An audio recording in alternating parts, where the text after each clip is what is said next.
देश में शुरू हुई आत्मनिर्भर भारत की पहल से भारत को फायदा मिलता दिखाई दे रहा है। देश का एक्सपोर्ट लगातार बढ़ रहा है और इंपोर्ट में कमी देखने को मिल रही है।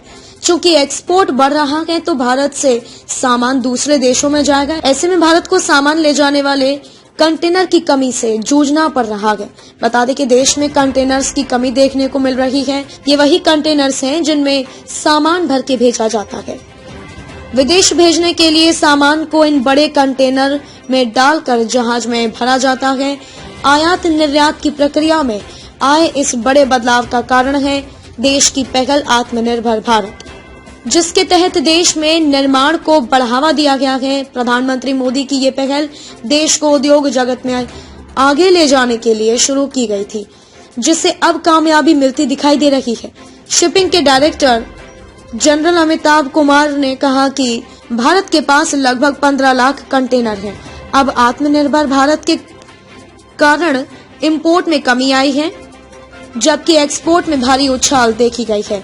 हम कंटेनर की कमी से जूझ रहे हैं। हमें अभी 1 लाख नए कंटेनर मिल गए हैं, लेकिन आगे और कंटेनर की जरूरत पड़ेगी।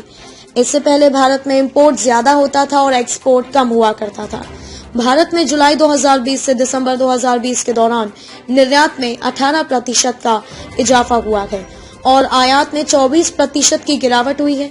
वाणिज्य मंत्रालय के मुताबिक जनवरी 2021 में भी भारत के निर्यात में 6.16% का इजाफा देखा गया। देश में 10 से 15% कंटेनर हमेशा खाली पड़े रहा करते थे। अमिताभ ने कहा कि हमारे पास कई खाली कंटेनर होते थे, लेकिन अगस्त 2020 के बाद से चीजें बदल गई। एक्सपोर्ट में बहुत बढ़ोतरी हुई है। शिपिंग मंत्रालय में काम करने वाले अधिकारियों ने कहा कि जहाज पर मौजूद एक कंटेनर को खाली करने में 16 से 24 घंटे का समय लगता है। महामारी की शुरुआत में यही समय 5 दिन हो गया था, लेकिन अब यह कम हो गया है। ये भी कंटेनर की कमी का एक कारण है। पब्लिक न्यूज डेस्क, देश और दुनिया की खबरों के लिए जुड़े रहिए पब्लिक न्यूज के साथ।